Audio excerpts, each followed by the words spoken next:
Hello દોસ્તો, આજથી આપણે સ્પેશિયલ પોલીસ કોન્સ્ટેબલ અને પીએસઆઈ માટે બંધારણના ખૂબ જ ઉપયોગી અને મોસ્ટ એમ્પી પ્રશ્નો જોવાના છીએ. આ પ્રશ્નો આપણે 20 પ્રશ્નો અથવા તો તેનાથી વધુ પણ પ્રશ્નો જોઈશું, પણ આજે આપણે પહેલો વિડીયો છે એટલે 20 પ્રશ્નો એવા જોઈશું કે જે આઈએમપી અને પરીક્ષામાં પૂછાઈ શકે છે. અને દોસ્તો આ પ્રશ્નો એવા હશે કે તમારો માઇન્ડ પાવર પણ વધારી શકે છે. તો લાસ્ટ સુધી બન્યા રહેજો. તો ચાલો દોસ્તો શરૂ કરીએ આજે આપણે મહત્વના બંધારણના પ્રશ્નો. અને હા દોસ્તો, હજી સુધી જો તમે અમારી ચેનલ સાથે જોડાના નથી તો જોડાઈ જજો, કેમ કે આવા જ બંધારણના આઈએમપી પ્રશ્નો અને પોલીસ કોન્સ્ટેબલ અને પીએસઆઈને લગતું કન્ટેન્ટ તમને મળતું રહે. તો ચાલો દોસ્તો શરૂ કરીએ આજે સ્પેશિયલ બંધારણના મહત્વના પ્રશ્નો. પ્રશ્ન 1. ભારતીય બંધારણનો અંતરાત્મા નીચે પૈકી કોને ગણવામાં આવે છે? ઓપ્શન છે એ લોકશાહી શાસન પદ્ધતિને, ઓપ્શન બી ધર્મ નિરપેક્ષતાને, ઓપ્શન સી મૂળભૂત અધિકારોને, ઓપ્શન ડી અહીં દર્શાવે ત્રણેય પૈકી એક પણ નહીં.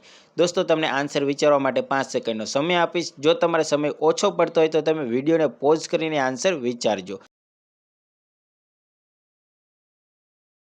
દોસ્તો આનો આન્સર આવશે ઓપ્શન સી મૂળભૂત અધિકારો. દોસ્તો ભારતીય બંધારણનો અંતરાત્મા નીચેના પૈકી મૂળભૂત અધિકારોને ગણવામાં આવે છે.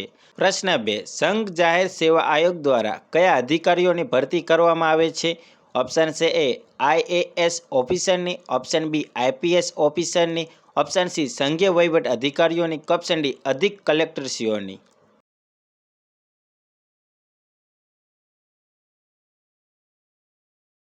આનો રાઈટ આન્સર આવશે ઓપ્શન સી સંઘીય વહીવટી અધિકારીઓની. સંઘ જાહેર સેવા આયોગ દ્વારા સંઘીય વહીવટી અધિકારીઓની ભરતી કરવામાં આવે છે.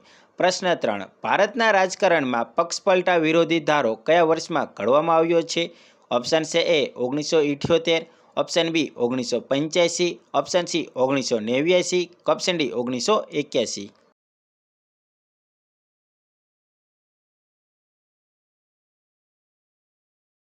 આનો રાઈટ આન્સર આવશે ઓપ્શન બી 1985માં. દોસ્તો ભારતના રાજકારણમાં પક્ષપલટા વિરોધી ધારો 1985ના વર્ષમાં ઘડવામાં આવ્યો હતો. પ્રશ્ન 4. રાજ્યનું ઉપલું ગૃહ કયા નામથી ઓળખાય છે? ઓપ્શન છે એ રાજ્યસભા, ઓપ્શન બી વિધાનસભા, option C Lok Sabha, option D વિધાન પરિષદ.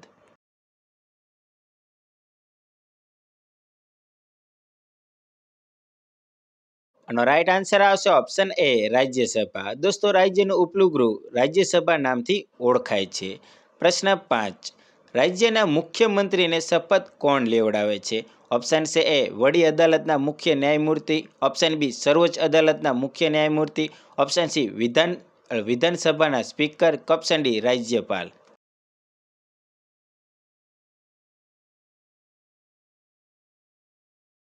દોસ્તોનો રાઈટ આન્સર આવશે ઓપ્શન ડી રાજ્યપાલ. રાજ્યના મુખ્યમંત્રીને શપથ રાજ્યપાલ લેવડાવે છે. પ્રશ્ન 6. પ્રણવ મુખર્જી રાષ્ટ્રપતિની ચૂંટણી લડતા પહેલા કયા પદ પર હતા? ઓપ્શન છે એ નાયબ વડાપ્રધાન, ઓપ્શન બી નાણાપ્રધાન, ઓપ્શન સી ગૃહપ્રધાન, ઓપ્શન ડી કોંગ્રેસ પક્ષના પ્રમુખ.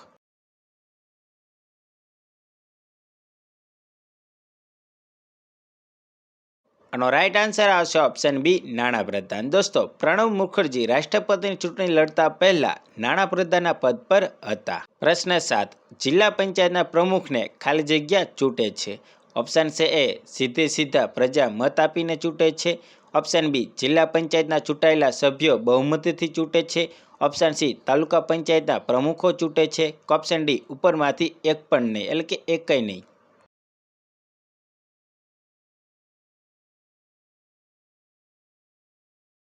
આનો રાઈટ આન્સર આવશે ઓપ્શન બી જિલ્લા પંચાયતના ચૂંટાયેલા સભ્યો બહુમતીથી ચૂંટે છે, એટલે કે જિલ્લા પંચાયતના પ્રમુખને જિલ્લા પંચાયતના ચૂંટાયેલા સભ્યો બહુમતીથી ચૂંટે છે.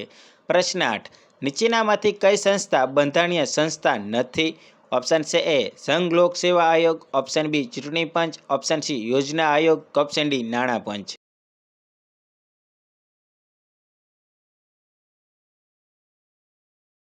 આનો રાઈટ આન્સર આવશે ઓપ્શન સી યોજના આયોગ. દોસ્તો નીચેનામાંથી યોજના આયોગ બંધારણીય સંસ્થા નથી, એટલે કે બીજી બધી બંધારણીય સંસ્થા છે. પ્રશ્ન 9. આયોજન પંચના પ્રથમ અધ્યક્ષ કોણ હતા? ઓપ્શન છે એ doctor Rajendra Prasad, option B Vallabhbhai Patel, option C Jawaharlal Nehru, option D doctor Baba Saheb Ambedkar.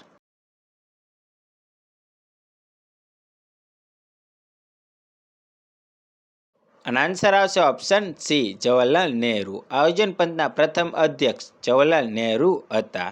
પ્રશ્ન 10. પંચવર્ષીય યોજનાની શરૂઆત ક્યારથી કરવામાં આવી? દોસ્તો ઓપ્શન છે એ 1955, ઓપ્શન બી 1950થી, ઓપ્શન સી 1951થી, ઓપ્શન ડી 1957થી.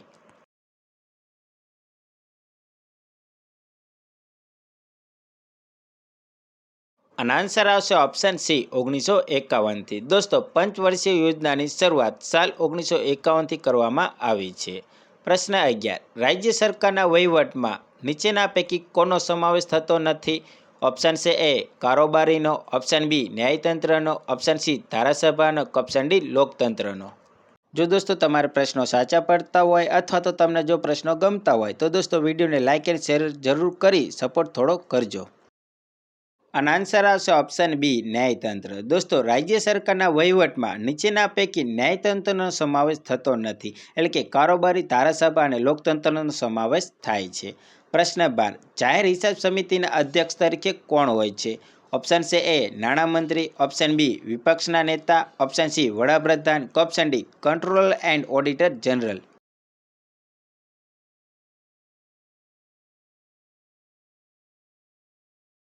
અને આન્સર આવશે ઓપ્શન બી વિપક્ષના નેતા. દોસ્તો જાહેર હિસાબ સમિતિના અધ્યક્ષ વિપક્ષના નેતા જ હોય છે. પ્રશ્ન 13. પાવર ટુ પીપલ સૂત્ર કોણે આપ્યું છે? ઓપ્શન છે A Morarji Desai, option B HD. Deve Gowda, option C Atal Bihari Vajpayee, option D Rajiv Gandhi.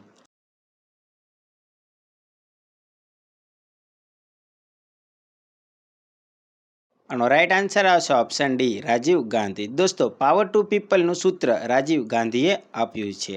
પ્રશ્ન 14. ગ્રામસભાની બેઠક વર્ષમાં ઓછામાં ઓછી કેટલી વાર બોલાવવી જોઈએ? ઓપ્શન છે એ 2 વાર, ઓપ્શન બી 5 વાર, ઓપ્શન સી 1 વાર, ઓપ્શન ડી 3 વાર.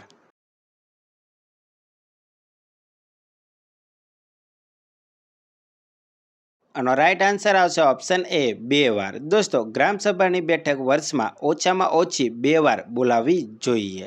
પ્રશ્ન 15. આયોજન પંચના અધ્યક્ષ કોણ ગણાય છે? ઓપ્શન છે એ ઉપરાષ્ટ્રપતિ, ઓપ્શન બી રાષ્ટ્રપતિ, ઓપ્શન સી વડાપ્રધાન, ઓપ્શન ડી નાણામંત્રી.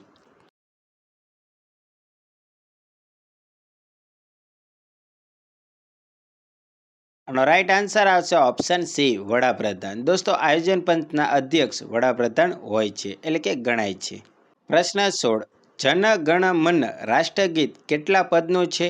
ઓપ્શન છે A 7, option B 5, option C 6, option D 4.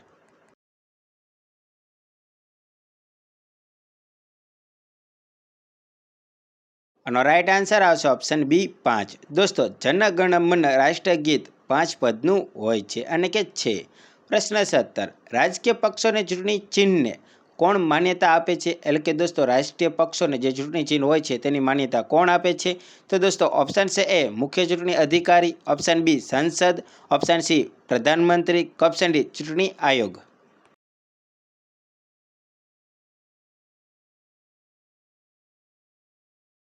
દોસ્તો આનો આન્સર આવશે ઓપ્શન ડી ચૂંટણી આયોગ. દોસ્તો રાજકીય પક્ષોને ચૂંટણી ચિહ્નને ચૂંટણી આયોગ માન્યતા આપે છે. પ્રશ્ન 18. બંધારણ માટેની પારૂપ સમિતિમાં કેટલા સભ્યો હતા? એટલે કે દોસ્તો જે પારૂપ સમિતિ હતી તેમાં કેટલા સભ્યો હતા? ઓપ્શન છે A 5, option B 6, option C 7, option D 8.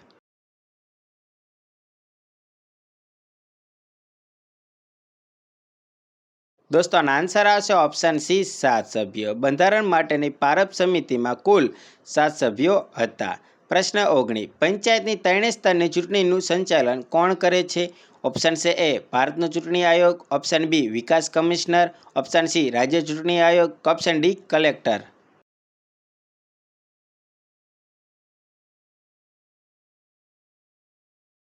અને આન્સર આવશે ઓપ્શન સી રાજ્ય ચૂંટણી આયોગ. દોસ્તો પંચાયતની ત્રણેય સ્તરની ચૂંટણીનું સંચાલન રાજ્ય ચૂંટણી આયોગ કરે છે.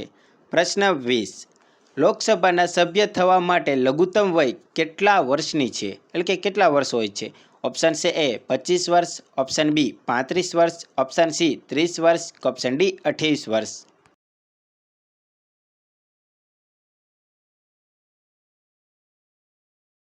અને આન્સર આવશે ઓપ્શન એ 25 વર્ષ. દોસ્તો લોકસભાના સભ્ય થવા માટે લઘુત્તમ વય 25 વર્ષની હોય છે. દોસ્તો આપણે અહીંયા 20 પ્રશ્નો પૂરા કરીએ છીએ.